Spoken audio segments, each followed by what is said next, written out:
नमस्कार दोस्तों, स्वागत है आपका ICN केवी कंपटीशन चैनल क्लासेस में।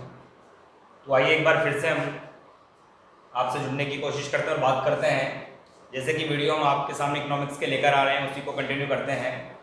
कक्षा 12 विषय अर्थशास्त्र, लेसन अपना फर्स्ट चल रहा है, अर्थशास्त्र का सामान्य परिचय, आर्थिक क्रिया। लेकिन आज इस टॉपिक को पढ़ने से पहले जिनने हमारा चैनल सब्सक्राइब नहीं किया है वो हमारे चैनल को सब्सक्राइब कर लें और हमारे रिलेटेड वीडियो हैं आपको मिलते रहेंगे। तो देखिए दोस्तों, आर्थिक क्रिया के बारे में चर्चा करते हैं। इससे पहले हम अर्थशास्त्र के सामान्य परिचय में राष्ट्रीय और समष्टि अर्थशास्त्र के बारे में, अर्थशास्त्र के शब्दों के बारे में, उत्पत्ति और पुस्तक लेखन के बारे में बहुत कुछ जान चुके हैं। तो आज हम बात करेंगे आर्थिक क्रिया, इकोनॉमिक्स एक्टिविटी। उस क्रिया को आर्थिक क्रिया कहते हैं जिसका संबंध मानवीय आवश्यकताओं की संतुष्टि के लिए सीमित साधनों के प्रयोग से होता है। इस डेफिनेशन को हम कवर करते हैं। उस क्रिया को आर्थिक क्रिया कहते हैं जिसका संबंध मानवीय आवश्यकताओं की संतुष्टि के लिए, मानवीय आवश्यकताओं की संतुष्टि के लिए। हमने कहा उस क्रिया को आर्थिक क्रिया कहते हैं जिसका संबंध मानवीय आवश्यकताओं की संतुष्टि के लिए किससे होता है? सीमित साधनों के उपयोग से, सीमित साधनों के उपयोग से। वो क्रिया क्या कहलाती है? आर्थिक क्रिया, इकोनॉमिक्स एक्टिविटी कहलाती है। उस क्रिया को आर्थिक क्रिया कहते हैं जिसका संबंध मानवीय आवश्यकताओं की संतुष्टि के लिए सीमित साधनों के उपयोग से होता है। बेसिकली बात करते हैं कि यदि आर्थिक क्रिया को परिभाषित करें तो कैसे करें? व्यक्ति सामान्यतः अपनी आजीविका को चलाने के लिए, धन अर्जित करने के लिए जितनी भी क्रियाएं कर रहा है वो सब आर्थिक क्रियाएं हैं। यदि कोई बाजार में आइसक्रीम बेच रहा है, आर्थिक क्रिया है। कोई मोची बाजार में बैठकर यदि जूते चप्पल सिल रहा है, आर्थिक क्रिया है। कोई कपड़े सिल रहा है, आर्थिक क्रिया है। तो व्यक्ति अपनी आजीविका को चलाने के लिए, धन अर्जित करने के लिए, आय सृजित करने के लिए, किसी भी प्रकार से धन प्राप्त करने के लिए जो क्रियाएं कर रहा है वो सब आर्थिक क्रियाएं हैं। लेकिन विषय ये आता है कि क्या केवल धन अर्जित करने के लिए जो क्रियाएं की जाती है केवल वो ही आर्थिक क्रियाएं कहलाती है? तो ऐसा नहीं है। धन अर्जित करने वाली सभी क्रियाएं आर्थिक क्रियाएं कहलाती है।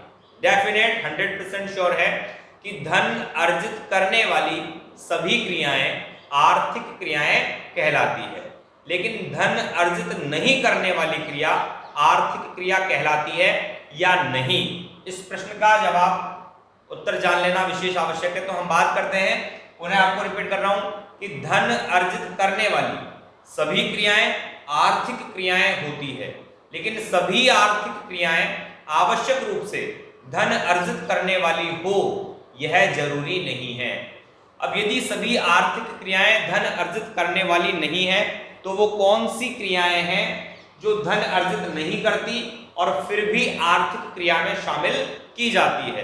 तो दोस्तों उसका एग्जाम्पल है, ऐसी कौन सी आर्थिक क्रिया है जो धन अर्जित नहीं करती और आर्थिक क्रिया है?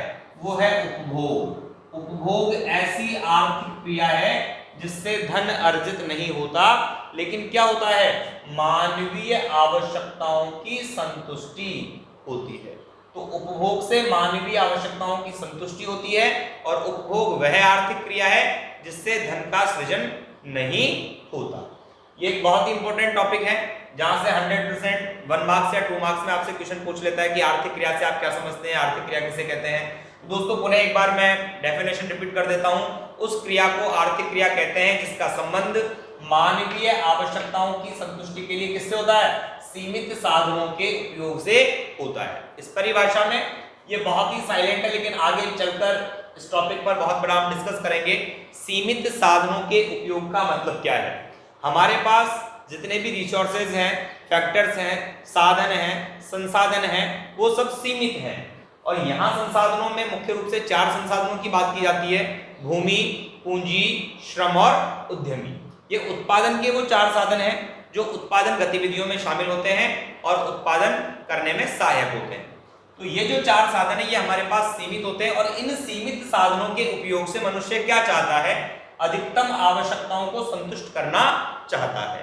तो इसलिए उस क्रिया को आर्थिक क्रिया कहते हैं जिसका संबंध मानवीय आवश्यकताओं की संतुष्टि के लिए सीमित साधनों के उपयोग से होता है।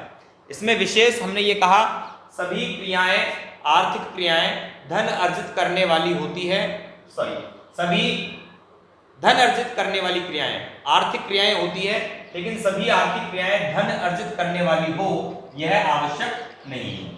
चलिए दोस्तों, ये टॉपिक यहीं पर कंप्लीट होता है। इसका एक नया टॉपिक हम बात करते हैं। आर्थिक क्रिया को समझ लेने के बाद आर्थिक क्रियाओं पर आधारित अर्थशास्त्र की विशेष सामग्री। आर्थिक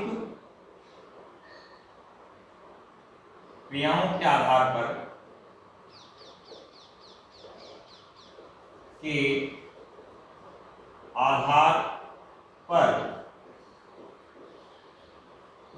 अर्थशास्त्र की विषय सामग्री।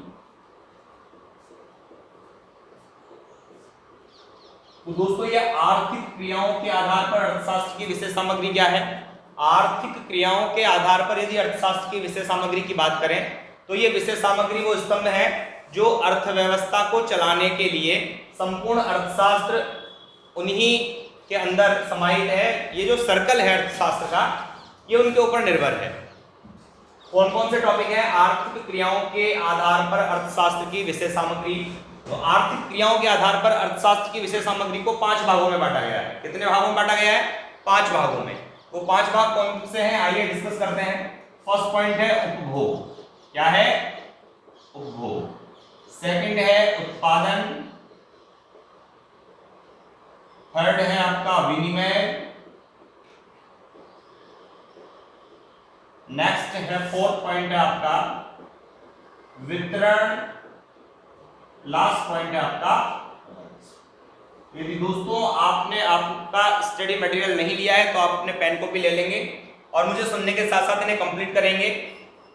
तो सबसे पहले बात करते हैं उपभोग की। कंजप्शन, उपभोग क्या है? यदि हम उपभोग की बात करें तो सामान्यतः किसी से भी पूछने पर यह जवाब मिलता है कि खाना पीना पचाना ये सब हमारे उपभोग में आता है, लेकिन ऐसा नहीं है। उपभोग की एक बहुत ही छोटी सी डेफिनेशन है। उपभोग क्या है? आवश्यकता विशेष को संतुष्ट करना या फिर कहें उपयोगिता को संतुष्ट करना क्या कहलाता है? उपभोग कहलाता है। अब ये उपयोगिता को संतुष्ट करने से क्या अभिप्राय है? उपभोग कब माना जाता है? उपभोग क्या कहलाता है? इनके बारे में हम आपसे डिटेल से बात करते हैं। उपभोग अर्थशास्त्र की प्रथम आर्थिक क्रिया है। अर्थशास्त्र का प्रथम विभाग उपभोग माना जाता है और उपभोग पर ही आधारित उत्पादन, विनिमय, वितरण और राजस्व होता है। यदि अर्थव्यवस्था में एक उपभोक्ता विभिन्न वस्तुओं का उपभोग नहीं करेगा तो उन वस्तुओं का ना तो उत्पादन होगा, ना विनिमय होगा, ना वितरण होगा और ना ही राजस्व के लेखे जोखे की आवश्यकता होगी। तो ये जो उपभोग है अर्थशास्त्र का प्रथम स्तंभ माना जाता है, प्रथम विभाग माना जाता है। उपभोग क्या है?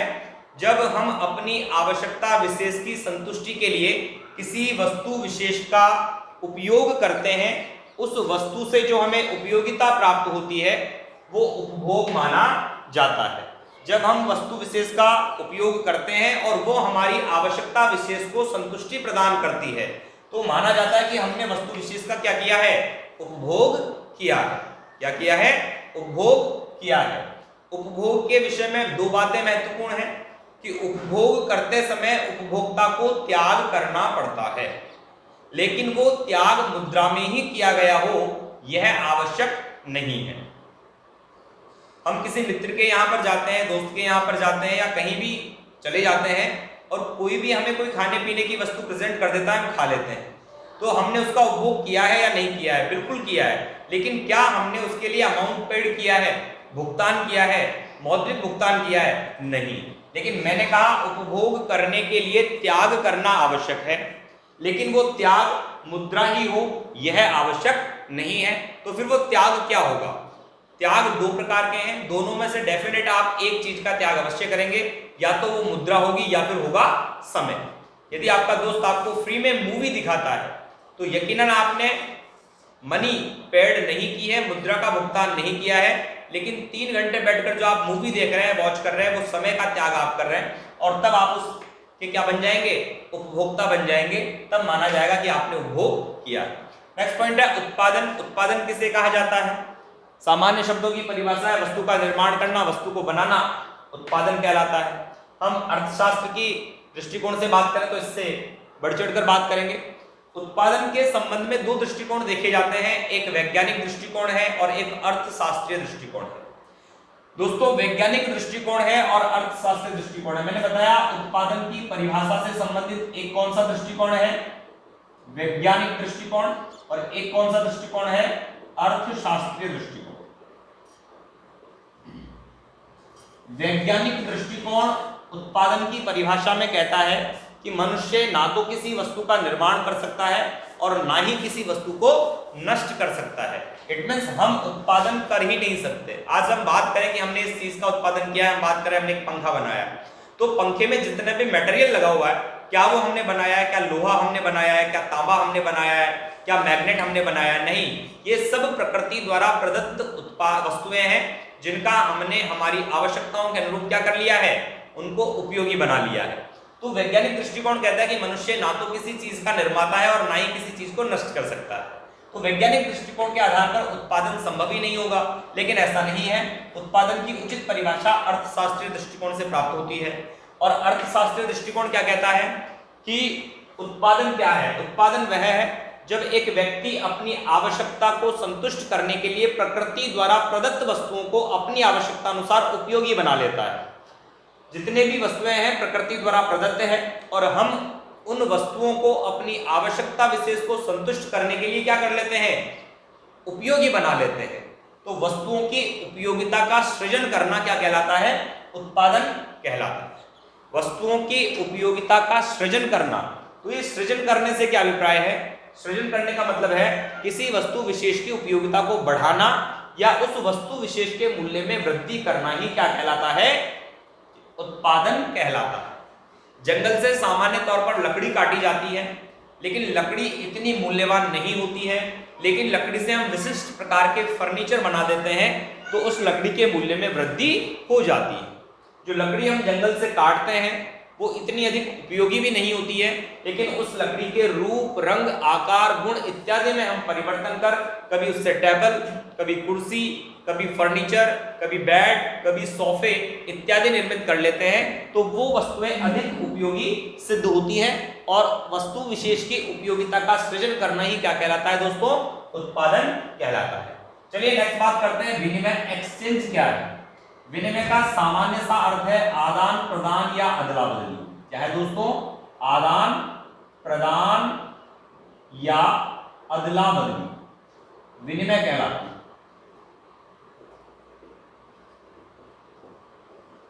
एक वस्तु से दूसरी वस्तु में हस्तांतरित करना, आदान प्रदान करना, अदला बदली करना ही विनिमय कहलाता है। लेकिन यदि विनिमय इतना आसान होता तब तो बहुत इजी वे में हो जाता। फिर तो मैं भी आपसे कह सकता था कि मेरी पॉकेट में 200 रुपीज है, 200 रुपीज है, वो आप ले लीजिए और आपका जो 4 करोड़ का बंगला है मुझे दे दीजिए, लेकिन ये पॉसिबल नहीं है। तो विनिमय कब होगा और कैसे होगा? और वैसे यहाँ 200 रुपीज है जो वस्तु विशेष नहीं है, मुद्रा है। तो दोस्तों अदला बदली कब हो सकती है? विनिमय की जो परिभाषा है आदान प्रदान से क्या इंगित करती है, क्या परिभाषित करती है? अदला बदली, आदान प्रदान तब सार्थक माना जाएगा जब क्रेता और विक्रेता दोनों पक्षकार हैं, दोनों पक्षकारों को अपनी अपनी आवश्यकता विशेष की वस्तुएं प्राप्त हो, दोनों पक्षों में जो वस्तुएं प्राप्त हो रही हैं उन दोनों पक्षों को वो अधिक महत्वपूर्ण लगे, तब विनिमय सार्थक होता है। तो हम सामान्य भाषा में कह सकते हैं कि कम उपयोगी वस्तु का अधिक उपयोगी वस्तु से हस्तांतरण करना, आदान प्रदान करना, अदला बदली करना क्या कहलाता है? विनिमय कहलाता है। लेकिन दोस्तों विनिमय में कुछ बहुत बड़ी समस्याएं हैं कि विनिमय यहां 2 प्रकार का होता है। कितने प्रकार का होता है? 2 प्रकार का। एक होता है वस्तु विनिमय, सेकंड है आपका मौद्रिक विनिमय। वर्तमान में वस्तु विनिमय प्रणाली प्रचलन में धीरे धीरे समाप्त हो चुकी है और उसका स्थान मौद्रिक विनिमय प्रणाली ने ले लिया है। क्या कारण रहा कि वर्तमान में वस्तु विनिमय प्रणाली प्रचलित नहीं है? वस्तु विनिमय प्रणाली के कुछ दोषों के कारण वर्तमान में मौद्रिक विनिमय प्रणाली को स्वीकारा गया है। वस्तु विनिमय प्रणाली और मौद्रिक विनिमय प्रणाली में अंतर क्या है? वस्तु विनिमय प्रणाली में वस्तु के बदले वस्तु का आदान प्रदान किया जाता है, जबकि मौद्रिक विनिमय प्रणाली में विनिमय का आधार मुद्रा है, जिसे प्रत्येक व्यक्ति द्वारा सहज सरलतम रूप से स्वीकार किया जाता है।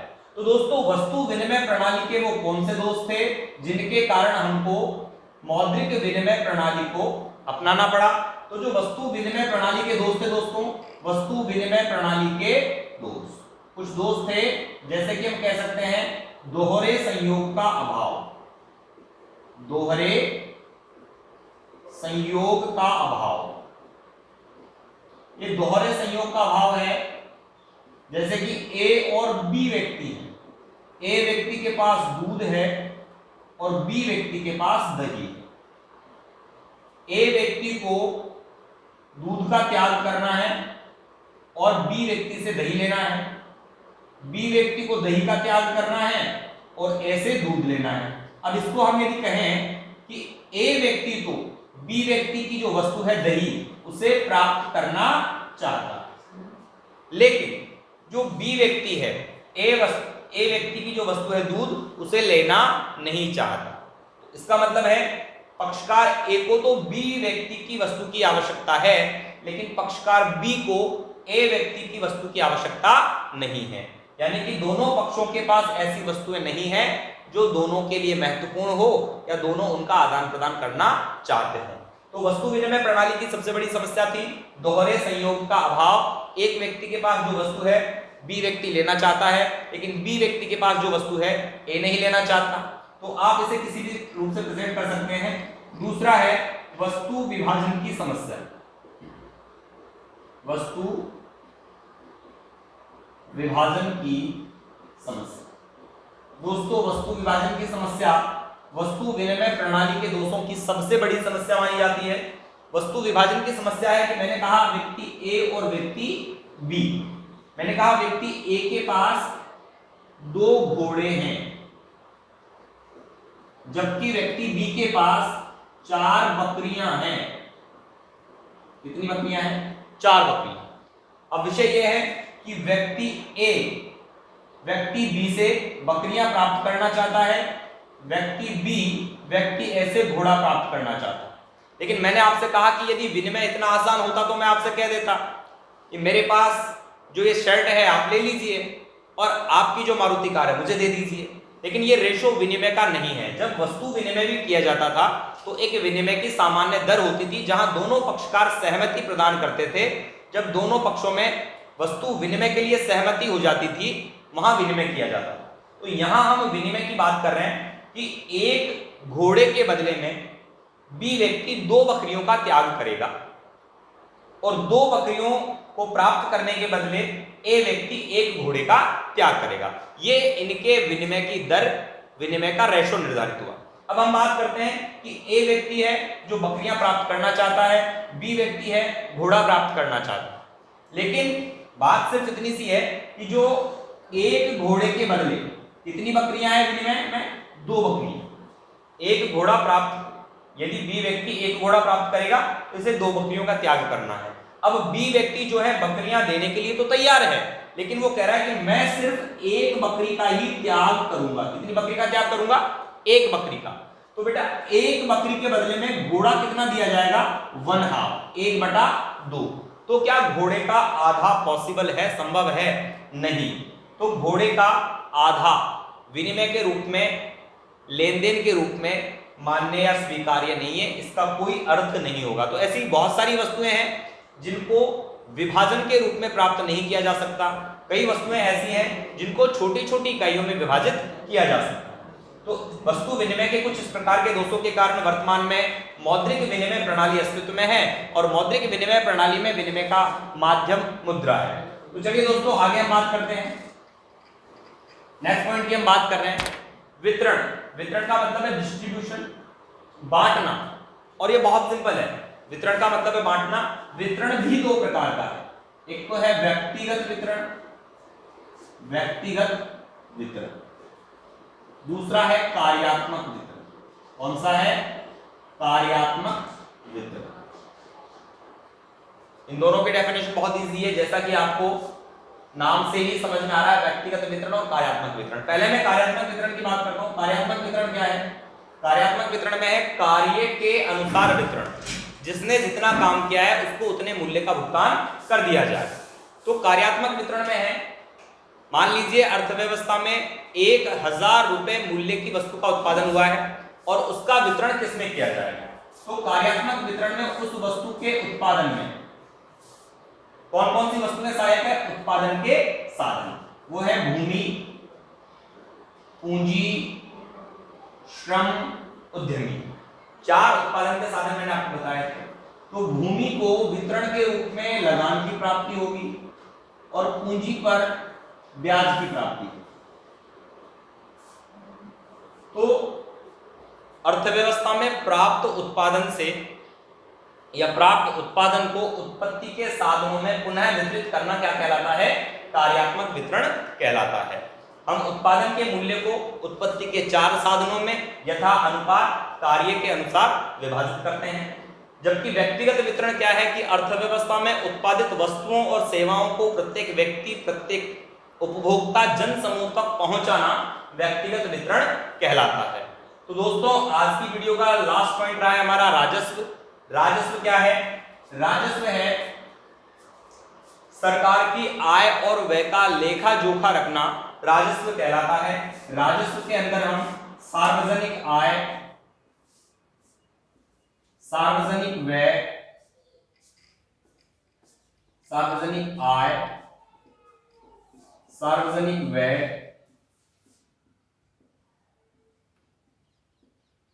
सार्वजनिक ऋण,